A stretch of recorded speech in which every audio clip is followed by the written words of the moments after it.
Comment s'orienter en politique? Il ne s'agit pas de dénoncer une vérité, ni d'exposer un système, mais simplement de s'orienter comme on le fait sur un terrain inconnu. On prend des repères, on essaie de s'y retrouver, mais on n'est jamais sûr de prendre la bonne direction. Même si on monte sur une colline, le paysage qu'on découvre n'est qu'une petite partie du réel. Il s'étend à perte de vue, et cette expression dit bien que nos yeux ne peuvent pas nous porter aussi loin que nous le voudrions. D'où un premier constat qui incite à la prudence dans l'action et à la modestie intellectuelle. Le réel nous échappe en grande partie. Nous sommes toujours dans l'incertitude, même lorsque nous avons accumulé beaucoup de connaissances, même lorsque nous avons très soigneusement planifié notre action. Nous devons nous répéter, après Socrate, « je sais que je ne sais rien ».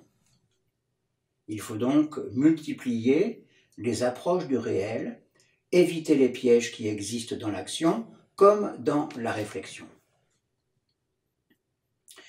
Le premier piège, c'est celui de l'empirisme.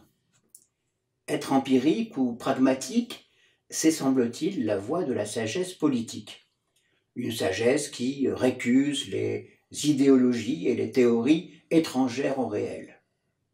Il suffirait donc d'observer la réalité pour en induire des lois ou du moins des règles de conduite. Pourtant, à partir de faits attestés, on peut aboutir à des conclusions erronées, comme le montre Bertrand Russell dans son exemple fameux de la dinde inductiviste. Cette dinde s'interroge sur la manière dont elle est nourrie. Elle remarque que le matin à 9 h, le fermier lui apporte du grain. À partir du 24 novembre, elle note l'heure, le jour, le temps qu'il fait, et elle constate qu'il en est de même chaque matin, quoi qu'il arrive. Au bout d'1 mois, elle induit de ses observations qu'elle sera nourrie régulièrement tous les jours de sa vie. Cette conclusion est faite un 24 décembre. À 9 h, le fermier arrive, la prend par les pattes et lui tranche le cou. La dinde inductiviste avait oublié de noter que l'homme observe certains rituels, par exemple celui de manger une dinde le jour de Noël. Un autre préjugé de l'empirisme banal consiste à affirmer qu'il faut seulement se fier à la pratique qui dément les théories réputées fumeuses. Il existe bien entendu des théories qui sont invalidées lors du passage à l'expérimentation. Mais cela signifie que ces théories contenaient des erreurs ou des insuffisances sans que cela invalide la nécessité du recours à la théorie. Il y a bien longtemps, Emmanuel Kant a montré qu'il faut de la théorie pour atteindre un but pratique, qu'il faut faire des calculs pour que le boulet de canon atteigne sa cible. C'est encore plus vrai lorsqu'il s'agit d'envoyer une fusée sur la Lune. Bien sûr, la politique n'est pas une science, mais la faculté de juger dans le domaine politique ne peut se réduire à une observation du réel pour 2 raisons. L'esprit humain ne peut saisir l'ensemble de la réalité. D'autre part, l'homme se représente toujours, d'une certaine manière, la part de réalité qu'il saisit. La forêt n'est pas la même pour le bûcheron et pour le chasseur. Dans la vie quotidienne, Jean-Luc Marion montre que dans le champ de notre vision, où passent des personnes, des voitures, des chiens, des cyclistes, notre regard se fixe sur ce que nous avions prévu de voir, sur les êtres et les objets que nous cherchons, par envie ou par intérêt. L'homme qui aime les blondes ne verra que les femmes blondes dans la foule, alors que les femmes voilées ne retiendront pas une seconde son attention. Au contraire, le militant qui déteste les islamistes comptera le nombre de femmes voilées dans l'autobus. Le dandy, quant à lui, sera attentif aux robes et aux costumes.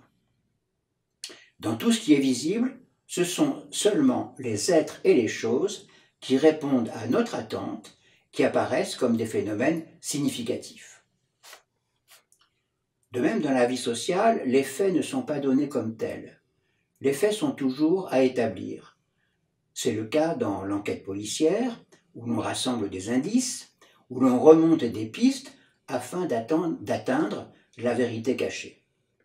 L'historien doit établir des faits passés, connus ou à découvrir, si bien que son travail n'est jamais terminé.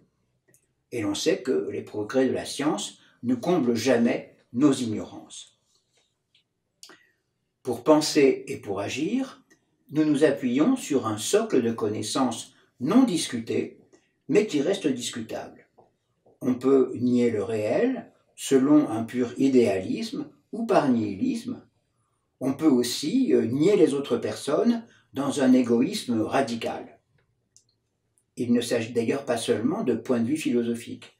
Nous avons vu se développer, à la fin du XXe siècle, le négationnisme, qui récusait la vérité incontestable de l'extermination des Juifs en utilisant divers procédés d'invalidation des témoignages et des preuves. Sans cesse, les raisons que nous avançons et les bases de notre réflexion sont mises à l'épreuve. Le deuxième piège, c'est celui de l'idéologie. L'idéologie est une représentation définitive du monde selon un système complet d'explication des événements et des comportements. Cette explication s'affirme comme la vérité irrécusable face à laquelle toute contestation est une erreur absolue. Ce système est d'une parfaite cohérence interne. C'est la logique d'une idée poussée aux extrêmes. Or, c'est cette parfaite cohérence qui annonce l'échec théorique et pratique des idéologies. Pour être simplement pertinent, un système d'explication doit présenter une faille au moins, en un point, et reconnaître qu'il puisse y avoir des énoncés contraires qui sont susceptibles de mettre en péril le système. Un système qui englobe tout ce qui le contredit est un système faux. Tel fut le cas du marxisme-léninisme dans la version diffusée par les soviétiques, et c'est encore plus le cas aujourd'hui avec les thèses complotistes. Le troisième piège est celui de l'objectivité médiatique. Nous connaissons tous le discours sur l'objectivité de l'information, dès lors qu'elle se donne pour règle de rapporter les faits et seulement les faits. Si bien qu'on a pu croire pendant longtemps que le papier journal et l'image télévisée étaient porteurs de vérités irrécusables. C'était vrai puisqu'on l'avait lu dans le journal, puisqu'on l'avait vu à la télé. Bien sûr, une information rigoureuse a existé et divers journalistes continuent de faire un travail exemplaire, mais l'information est devenue de la communication. Les médias construisent des récits, sélectionnent des images et mettent en scène des sensations qui ont un rapport plus ou moins lointain avec les événements qui sont effectivement vécus par les spectateurs. Et ces médias participent à la construction de l'événement. Cette construction obéit à des critères implicites, et tout particulièrement le critère de l'émotion qui s'appuie sur le primat accordé aux victimes. C'est ainsi que les attentats islamistes sont construits à la fois par le terroriste qui pose la bombe en vue de l'écho médiatique qu'il recevra et par les médias qui donnent à l'attentat un retentissement national ou planétaire parce que cet événement crée un consensus d'apitoiement sur les victimes.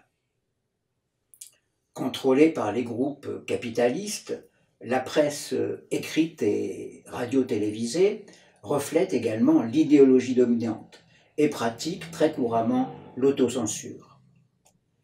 Quant aux sondages, ils donnent une représentation fictive de l'opinion publique, puisque la technique du sondage a un effet paradoxal. Le sondage prétend mesurer l'opinion publique, alors que la publication de cette mesure modifie les comportements au vu des résultats annoncés. Donner un candidat gagnant, c'est favoriser la mobilisation de ses adversaires. En fait, le sondage est un thermomètre qui fait monter la température. Dès lors, comment concevoir le réel dans le domaine politique? Qu'il s'agisse des événements que l'on est en train de vivre ou de ceux qui nous parviennent par divers canaux, l'approche de la réalité effective demande un travail d'information et de réflexion qui n'est jamais achevé. La première tâche de la réflexion politique, c'est d'assigner des limites aux politiques en tant que telles. Le domaine du politique est borné par la métaphysique, par la théologie, par l'éthique, par la science. Il n'appartient pas aux politiques de fixer les catégories qui permettent de penser, de fixer les causes premières et les fins dernières de l'humanité, de dire ce qui est bien et ce qui est mal, de valider ou d'invalider une hypothèse scientifique. De fait, le projet d'une science politique a échoué, de même que les messianismes historiques. La possibilité d'une philosophie de l'histoire ne s'en trouve pas pour autant disqualifiée, pas plus d'ailleurs que ne peut être disqualifié le projet d'une théologie du politique.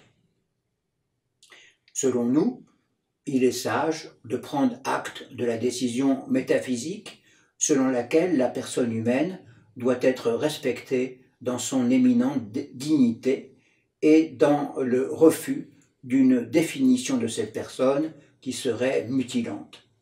Ceci dans le souvenir des crimes qui sont commis quand certains groupes d'hommes sont, par décision arbitraire, retranchés du genre humain. Ces limites imposées aux politiques ne signifient pas qu'il faut se contenter d'une action pragmatique. Une politique sensée n'est pas concevable sans une compréhension des enjeux de la philosophie politique.